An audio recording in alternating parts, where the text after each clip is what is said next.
নমস্কার বন্ধুরা, জিও হাব চ্যানেলে আমি সকলকে স্বাগত জানাই।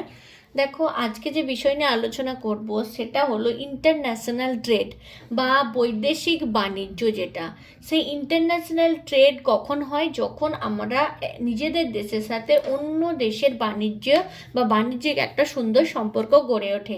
এবার এই ইন্টারন্যাশনাল ট্রেড জানতে গেলে দুটি বিষয় জানা আমাদের খুবই জরুরি। সেই দুটি বিষয় হলো, একটা হলো এক্সপোর্ট, একটা হচ্ছে ইম্পোর্ট। ধরো, উদাহরণ হিসাবে আমি ইন্ডিয়া আর ইউএসএ নিয়েছি।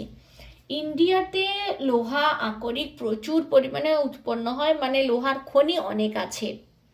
এবার ওই ইন্ডিয়া যখন নিজের দেশের চাহিদা মেটানোর পর সেই উদ্বৃত্ত পরিমাণ লোহা ইউএসের কাছে বেচে দেয় এবং তার থেকে বৈদেশিক মুদ্রা অর্জন করে, তখন সেই প্রসিডিওরটাকে বলা হয় ইন্ডিয়ার জন্য সেটা কিন্তু এক্সপোর্ট। মানে নিজের দেশের থেকে বাইরের দেশে যাচ্ছে, এক্সপোর্ট করে দিচ্ছে। এবার দেখো, যেটাকে বাংলাতে বলে রপ্তানি। কি বলে? রপ্তানি।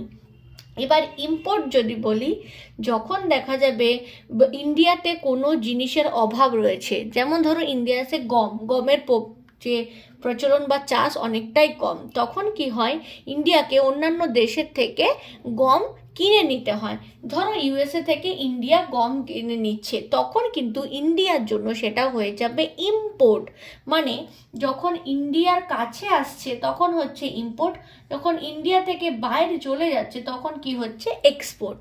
আশা করি এক্সপোর্ট ইম্পোর্ট জিনিসটা বোঝাতে তোমাদের কোনো অসুবিধা নেই বা বুঝতে তোমাদের কোনো অসুবিধা নেই।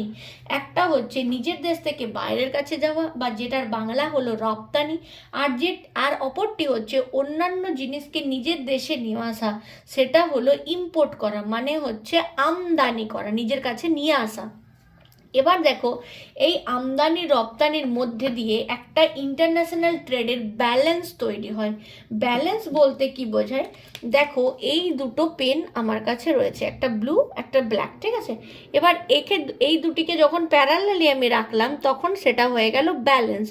এবার এটাকে উঠিয়ে দিলাম একবার, এটাও ডিসব্যালেন্স। যখন এটাকে উঠিয়ে দিচ্ছি এটাও ডিসব্যালেন্স। দুটোর থেকে দূরে দূরে নিয়ে গেলাম, সেটাও ডিসব্যালেন্স। মানে এটা হলো প্যারালাল, মানে দুটো জিনিস ইকুয়াল তালে চলতে হবে। কিন্তু বাণিজ্যের ক্ষেত্রে সেই জিনিসটা অনেকটাই পসিবল হয়ে ওঠে না, কারণ চড়াই উতরাই কিন্তু এখানে থেকেই থাকে। এবার দেখো বলি, এই ব্যালেন্স দুটি ভাগে ভাগ করা যায়। একটা হচ্ছে ফেভারেবল ব্যালেন্স অফ ট্রেড, অপরটি হচ্ছে unfavourable balance of trade. Favourable condition কখন তৈরি হয়? যখন ইন্ডিয়া তাদের প্রয়োজনীয় চাহিদা মিটিয়ে পরেও কোনো জিনিসকে এক্সপোর্ট করতে পারে, বা নিজের চাহিদা মেটানোর পর কোনো জিনিসকে বেচে বৈদেশিক মুদ্রা অর্জন করতে পারে, যাতে তার ইকোনমিক অ্যাক্টিভিটিটা অনেক বেশি স্ট্রং হয়, সেই জিনিসটা যখন সম্পন্ন হয়। ইম্পোর্টের তুলনায় যখন এক্সপোর্ট অনেক বেশি হবে, তখন কিন্তু সেটা ইম্পোর্টের তুলনায় যখন এক্সপোর্টটা আমাদের বেশি হয়ে যাবে, তখন কিন্তু সৃষ্টি হবে ফেভারেবল ব্যালেন্স অফ ট্রেড বা পজিটিভ ট্রেড। দেখো, প্লাস চিহ্ন দিয়ে দেখিয়েছি, সেটা হলো পজিটিভ ট্রেড। বোঝা গেল?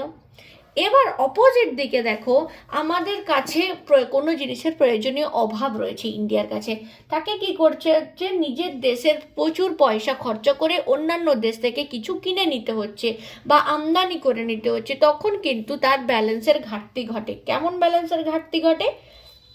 তাদের যে মানে করের কাছে যে ব্যাপারটা সেটা কমে যায়, তারপর নিজস্ব দেশের মূল্য অনেকটাই বৈদেশিক দেশের কাছে চলে যায়, তখন আনফেভারেবল ব্যালেন্স অফ ট্রেড বা নেগেটিভ ট্রেড ব্যালেন্স তৈরি হচ্ছে।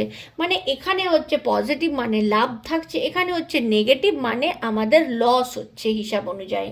তো এই হলো ইন্টারন্যাশনাল ট্রেডের দুটি গুরুত্বপূর্ণ বিষয়, এবং ইন্টারন্যাশনাল ট্রেডে ঠিক কীরকম ব্যালেন্স অফ ট্রেড তৈরি হয় তার পজিটিভ এবং নেগেটিভ দিকটা নিয়ে আজকে আমি ভিডিওটা করলাম। তোমাদের কেমন লাগলো অবশ্যই জানিও। আর তোমরা কিন্তু লাইক বা শেয়ার করো না, খুবই কম করো হয়তো, না হলে আমার কাছে এই তথ্যগুলো অনেক জায়গায় ছড়িয়ে যেত। যাই হোক, তবু তোমাদের যদি ভালো লেগে থাকে অবশ্যই লাইক শেয়ার করে দেবো, আর কমেন্টে জানিও নতুন কি ভিডিও তোমরা পেতে চাও। আর চ্যানেলে যদি কেউ নতুন হয়ে থাকো, তোমরা অবশ্যই চ্যানেলটাকে সাবস্ক্রাইব করো। দেখো, আরও অনেক ছোট ছোট অজানা বিষয় তোমাদের কাছে জানা হয়ে উঠবে।